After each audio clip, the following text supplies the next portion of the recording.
James Mattis का दौरा, क्या जनूबी एशिया में नई पॉलिसीज का तसलसल है? ट्रेडिंग डेटा लीक्स, एक मुजरिमाना फेल, सरमायादार तहफुजात का शिकार। हसास ट्रेडिंग मालूमात तक गैर कानूनी रसाई, जिम्मेदार कौन?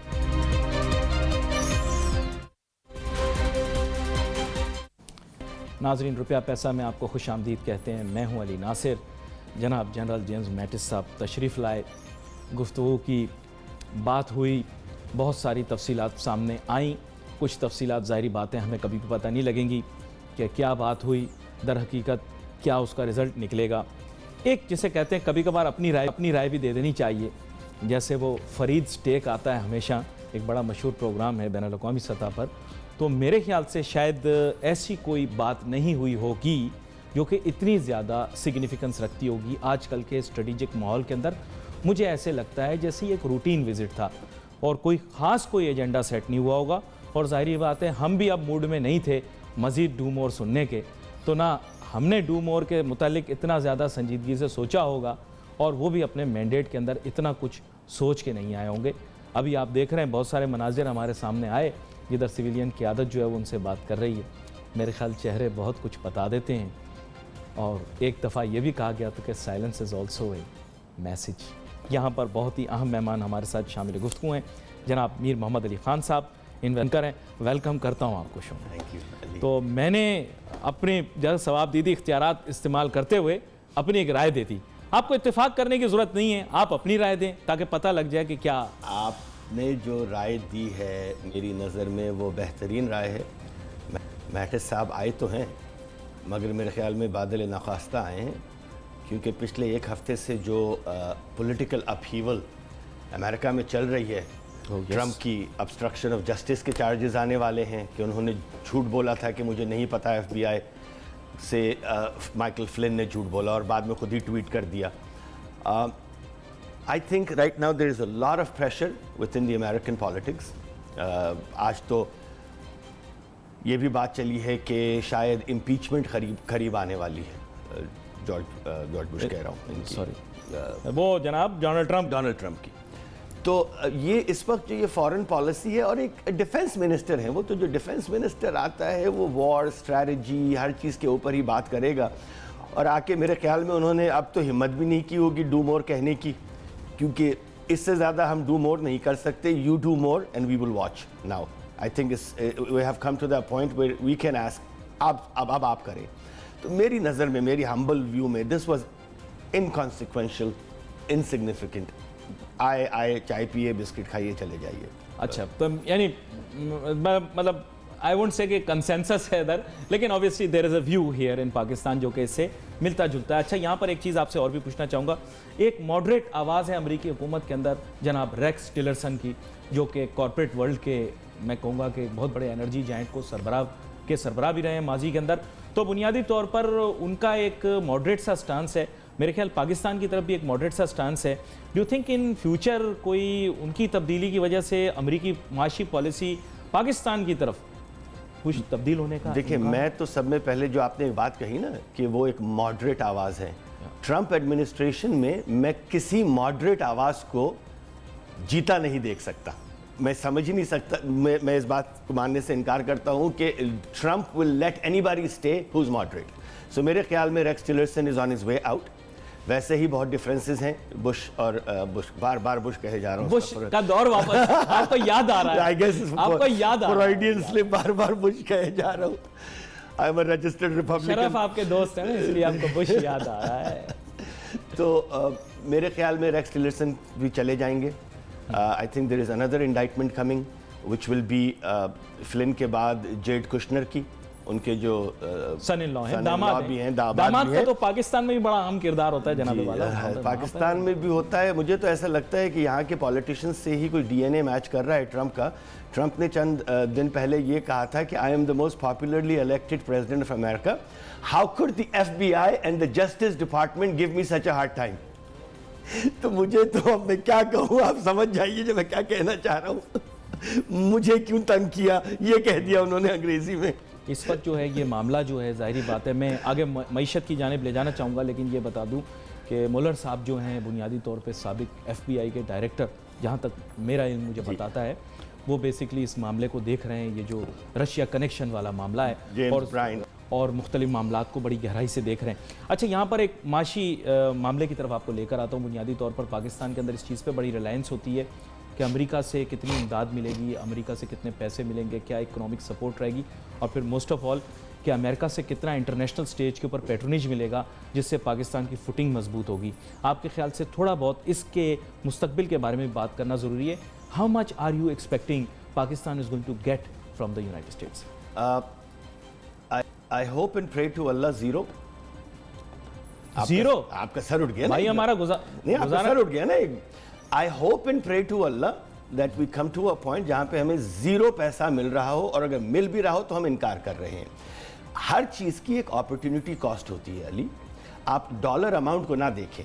किसी ने आपको $100 मिलियन दे के आपके 200 आदमी को मरवा दिया इनडायरेक्टली, और किसी ने $1 बिलियन भी नहीं दे रहा है और वो इन्वेस्टमेंट के लिए दे रहा है, तो इसमें बहुत फर्क होते हैं। आइडियलिस्टिक बातें कर रहे हैं आप। नहीं आइडियलिस्टिक बातें कर रहे हैं। देखिए, आइडियलिस्टिक नहीं है ये तो, रियलिस्टिक बातें कर रहा हूं मैं। जब अमेरिका ने हमें पैसा दिया है, उस वक्त दिया है जिस वक्त हमें इस्तेमाल करके लड़वाया गया है। तो अभी तो हमें नोटों की जरूरत है। हम खुद इस्तेमाल हुए। I don't blame America, every country to his own.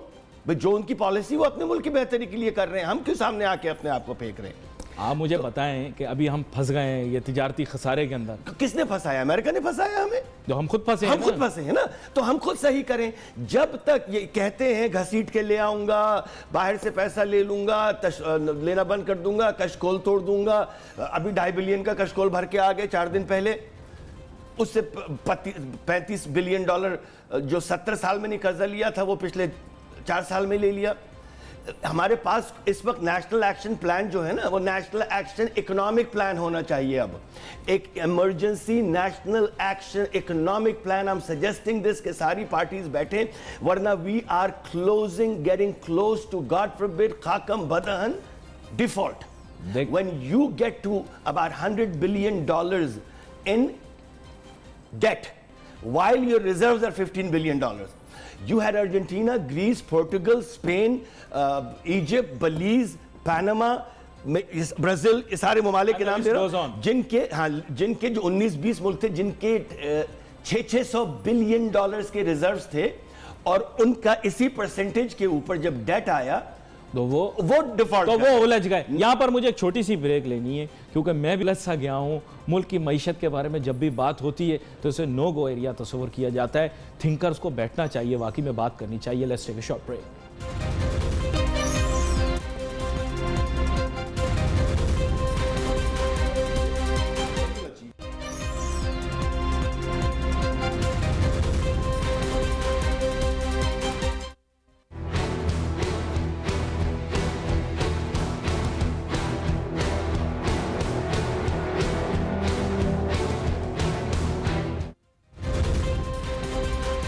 नाज़रीन, welcome back after break.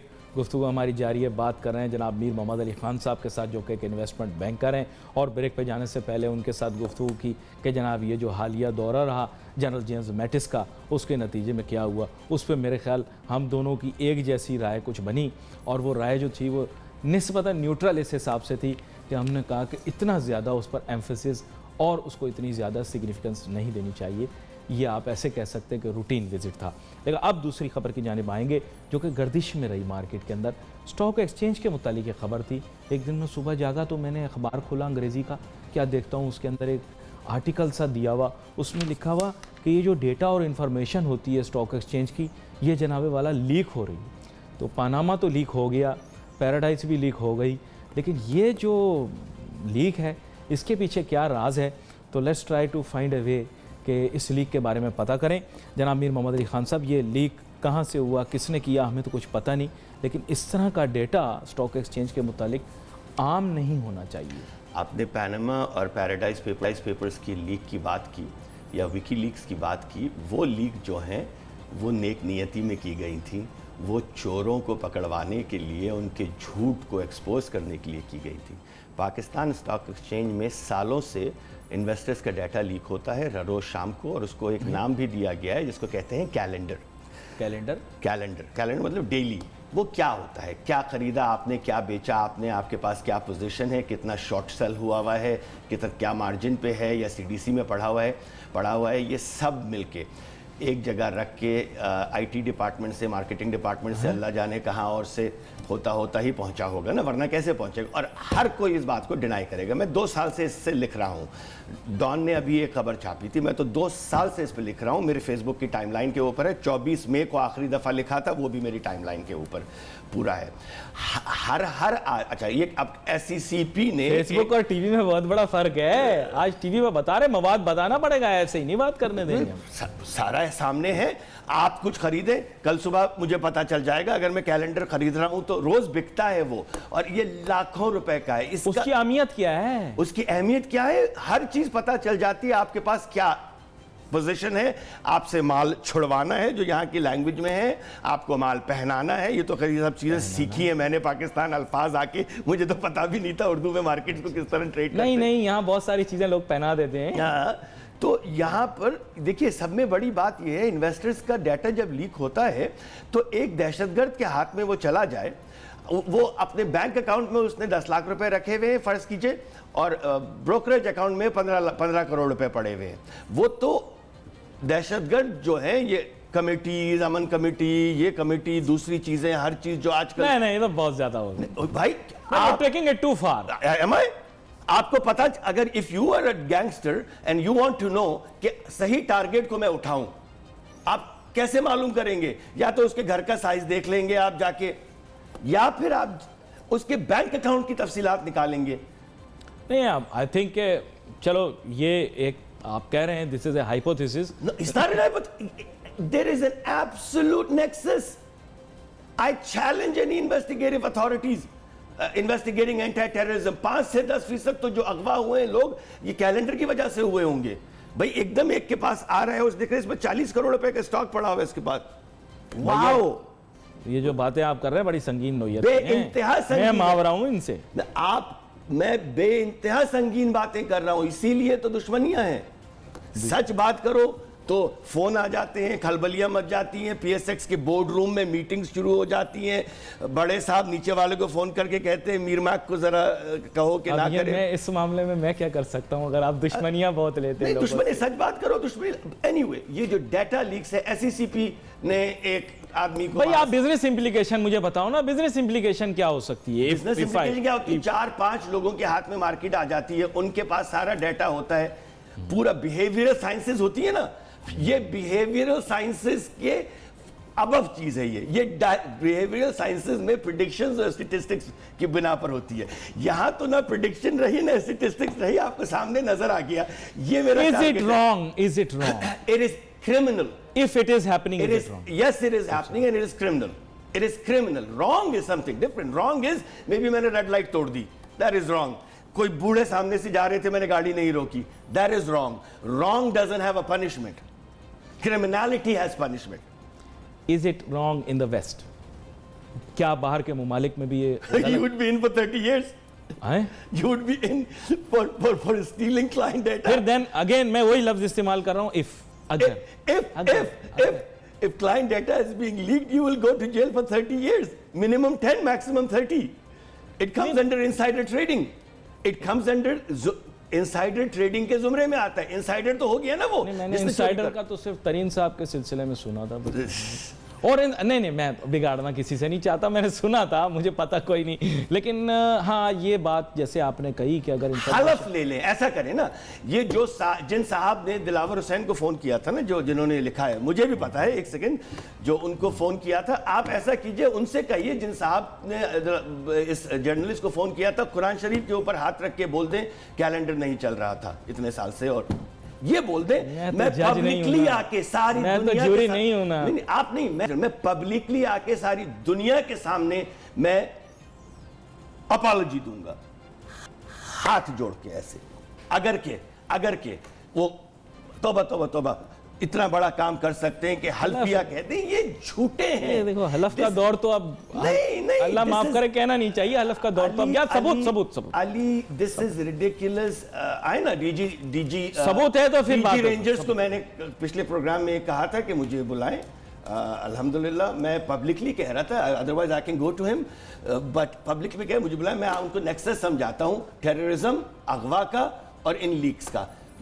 May it भी 2% हो, 4% हो, 6% हो, but there is a nexus and I can explain it to them. देखिए, ये हम मार्केट की मोहब्बत में काम कर रहे हैं, मार्केट की मोहब्बत में बेहतरी चाहते हैं। 4-5 लोगों की इजारादारी नहीं होगी, और इजारादारी के पीछे अगर मैनेजमेंट बैठी हुई है, और मैनेजमेंट के चंद अनासिर ऐसे हैं, चंद अनासिर की बात कर रहा हूं, जो खुद बेल के ऊपर हैं, जो खुद FIA के केसेस में बेल के ऊपर बैठे हुए, और वो दूसरों को फंसाते हैं। मीर Mac, you are making enemies in high places. You know what? आप अपने लिए मसला बनाओगे। I have always had enemies in high places. When you're gonna have enemies, at least make powerful enemies. मैं आप बता रहा हूँ, आप बहुत गलत किस्म के पंगे ले रहे हो। खैर एनीवे, अब आपने पंगा तो ले लिया, इसके जिम्मेदार आप हैं। मैं तो इफ्स अगर मगर के अंदर ही बात करता हूँ, और आपको मेरा पता है कि मेरी ज़ुबान कभी फिसल जाए तो फिसल जाए, वरना मैं अमूमन फिसलन में भी पैर नहीं रखता। आपका बहुत शुक्रिया, आप शो पर तशरीफ़ लाए। मीर मोहम्मद अली खान साहब, इनके प्रति एक मुनफरिद तरीके से बात करते हैं, ज़ाहिरी बात है, और अपना एक स्टांस हर शख्स रखने का हक़ रखता है। तो बुनियादी तौर के ऊपर हम कोशिश यही करते हैं नाज़रीन कि आपके सामने ख़बर प्रेजेंट करें, और साथ ही साथ ये बता दूं आपको कि फेसबुक के ऊपर we wait for your messages. यहाँ पर अली नासिर को, हमारी टीम को इजाज़त दीजिए। अल्लाह हाफ़िज़।